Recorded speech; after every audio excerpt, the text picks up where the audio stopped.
If you've watched any of my stuff before, then you know I love downsizers. It's true, they are my favorite clients. I'm Jacquie Othen with the Othen Group, and I said it, downsizers are my absolute favorite. So this video is for downsizers because I really think that there's not enough good information out there available to help downsizers really navigate the market today. And this year has been a really big year for downsizers to come out of the woodwork or to start thinking about getting out of the city. I don't know about you, but the city has changed a lot, particularly since the aftermath of COVID. And there are a lot of downsizers who are itching to either get out of the neighborhood or downsize their home and put some money in their pockets. I work with a lot of seniors, that is no secret.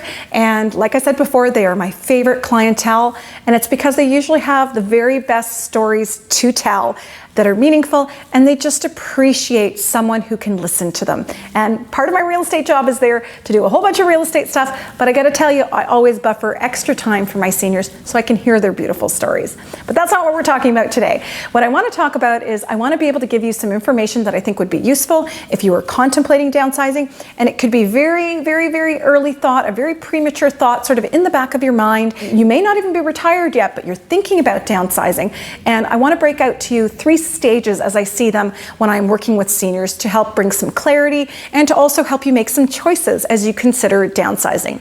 So the first category I've got, and I want to say it doesn't really go by age, but it goes situationally. So the first type of situation or group that I see are early downsizers or empty nesters. So these tend to be people around the age of, I'm going to say 55 to about 65, but not quite 65. So in that range where you're not about to retire yet, the kids have left the home, so the house starts to feel a little bit too big, and you're not quite sure where you would go because your kids are in university and they might have children, and you might want to live close to them if you want to be a grandma or grandpa and help them raise their kids in your free time. Or maybe that's not on the plan at all. Like I have clients who are absolutely vocal and very clear about that is not going to be my retirement plan. I am not babysitting kids.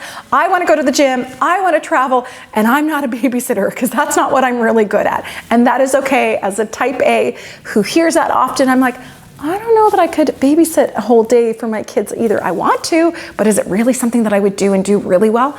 Probably not.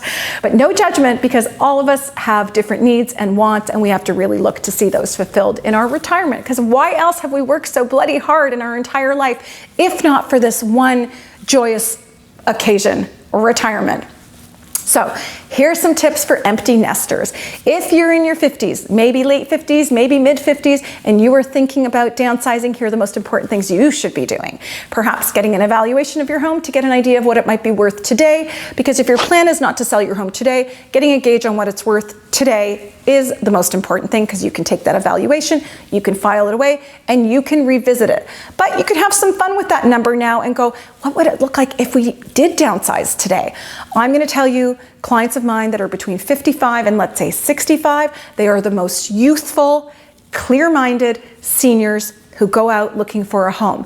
But they're not often someone who is looking for their final home. They're just looking for a downsize. So perhaps you're going from the big house to the little house. You're not going into a condo. You're not going into retirement living, but you have your faculties about you. You don't have any issues, hopefully, with mobility or memory or anything like that. You're still healthy. You're still well.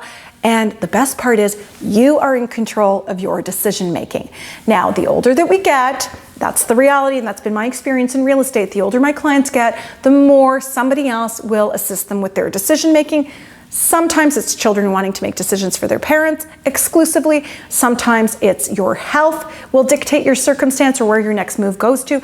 But in your 55 to 65 range, I'm going to say you hold the cards, you hold the power, and you are going to be the one to make the decisions that suit you.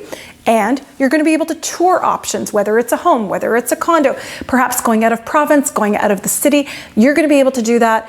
Go out and do the house hunt with ease because you're still healthy and doing really well. But I'm going to tell you again, it's probably not going to be to the final destination. It might be a home that you're going to be happy in for the next 10 years.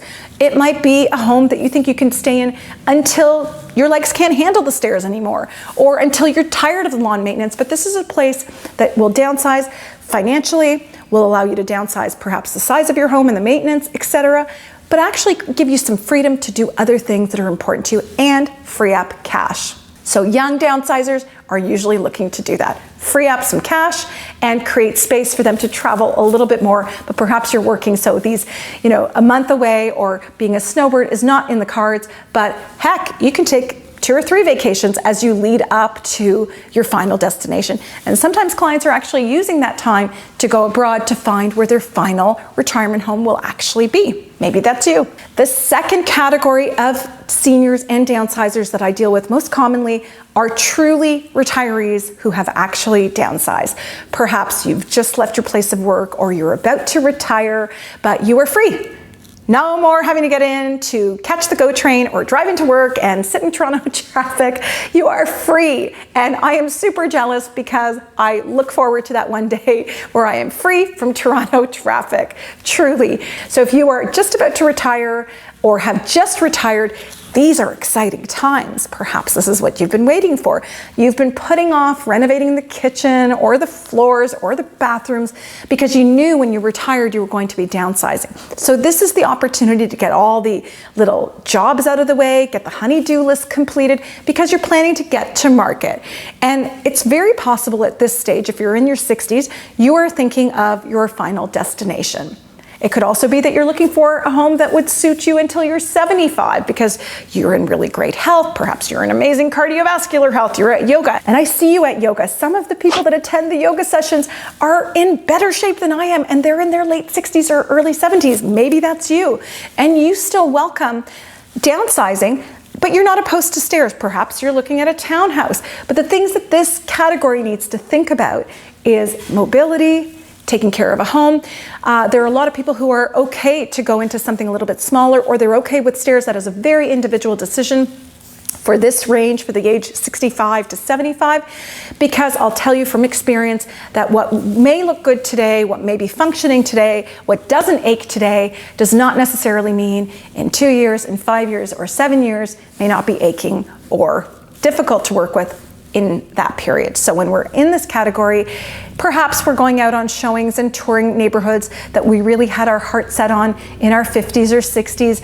Perhaps it's a community that your neighbors are moving to, so you've got some interest in getting out of the city. But at this stage, at 65 to 75, the audience, I'm going to say, is cut straight in half. There are seniors between 65 and 75 that are super fit, super well, and then others who are dealing with health issues that unfortunately are propping up. If you're like me and you're not blessed with amazing genetics, that just might be the reality. You are not as fit or as healthy or as well as some of your friends who've had amazing genes. Lucky them. What you're going to want to do is find what works for you, not for your friends, not for your relatives, but what works for you. So finding a community that you like, that you can envision yourself living in for a long time, but the priorities are going to be on accessibility. And at 65 to 75, we're not looking for the same things necessarily that the 55 to 65 group is. We're probably more aware of where the hospitals are, where the doctors are. Is there a family doctor in the neighborhood that you're moving to? If I couldn't drive any longer for any reason, could I actually transition into that home? The other thing is, you might be 65 or 70 and your spouse is 10 or 15 years older. So you want to think about what your needs are, but you absolutely want to consider the needs of your spouse in this next step. A lot of people by 65 and 75 in that range also have grandkids. You might have multiple sets of grandkids. So trying to figure out whether you want to be near the kids or far away from the kids so you don't have to help them every single day, whatever it is. At this stage, it's a little harder for clients to get around. Sometimes people are really healthy and they're able to get around to different communities and willing to go look at 4 or 5 or 6 homes on a weekend. For other people, it can be tiring. It can be exhaustive, if I'm being honest. But what I'm going to say is, before you get to this range, 65 to 75, having a list of priorities and focus and a goal, a dream, is really helpful. So if you're approaching this age range and category, I would say prioritizing an area or a couple of areas to look at, because I'm going to tell you, until you get out into those areas, you're not going to know whether you love them as much as you thought you did when you saw them on the internet or so-and-so told you about. So having a couple of options, 2, 3, 4 options to consider would be wise. And now the final category, as I view it, this is for clients who are 75 to 85 and beyond. Now, there's no hard, fast rule written for if you're 75 to 85, you are going here or you are going there. I have some incredibly healthy and fit clients who are late 80s and still living in two-story homes or quite content and never want to leave and never want to move. However, it may be time to downsize for a variety of reasons. Perhaps it's financial. Perhaps your loved one, your partner of many years, your wife, your husband has to transition into a home.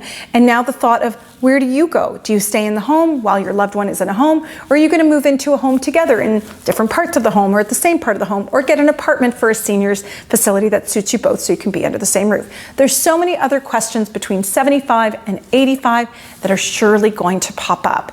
And I would say at the top of that would be questions like, who do you depend on?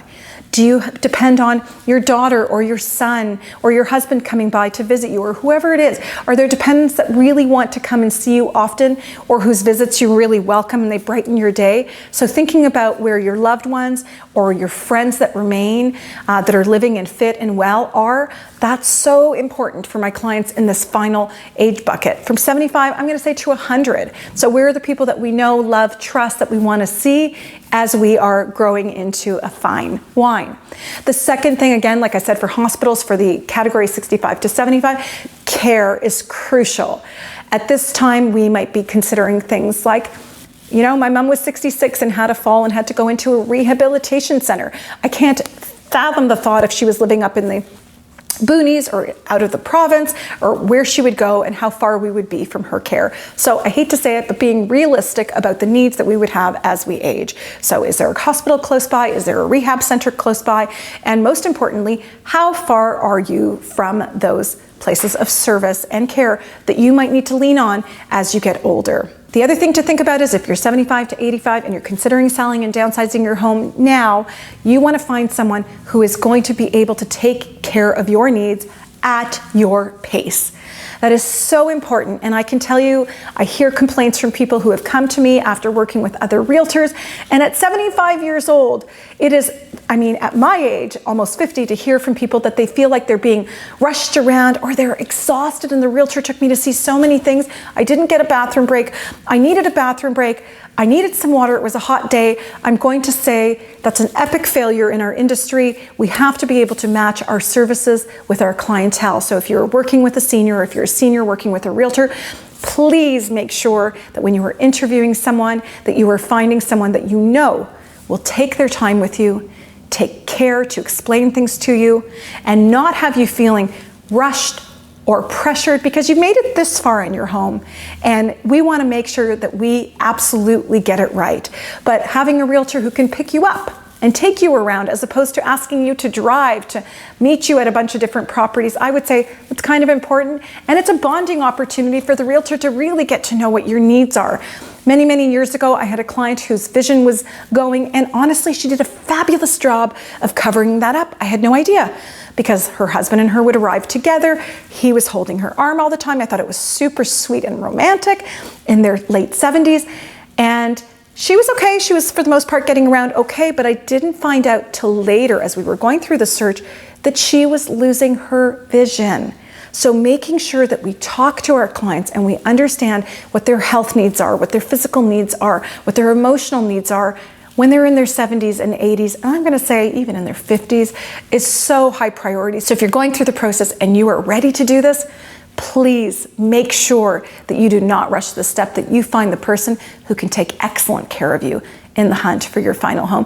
And someone who is understanding as well as you're selling your home, because perhaps you're downsizing, that you find the right person who can help you sell your home with ease and care, because you've probably been in your home for 40 or 50 or 60 years, and the process of selling a home that you haven't sold before is going to be daunting and overwhelming. But it can be controlled and managed and stress-free with the right people. So if that's you, if you're in this last category, it is okay. You accept your stage, you chose your fate, and you may choose your fate. You may choose never to downsize and live out your days in your current home. And when clients do that, I say, if you're happy and if you have the right support systems and if you can afford the care to stay in your home, then do so. But I don't want you to be watching this and going, I'm 75, I really have to move, but the thought of it is just too much for me, and I think it's easier to stay here than not. I would say there are services and people who are there to support you to make the transition one that is possible at any age. And it can be done with grace, and it can be done with organization and order. It does not need to feel stressful or chaotic or super disruptive. So there you have it. Those are 3 categories as I see it. My best advice to anybody who is facing retirement now, or next year, or in 5 years, or in 10 years, or perhaps you're in your 70s, is just to get advice. Call and get a free consultation from someone who isn't pushy by nature, who is absolutely willing to take the time to talk you through and help you navigate what you want and to make sure you get to the other side in a stress-free, supportive, and caring environment. I'm Jacquie Othen, and thank you for watching.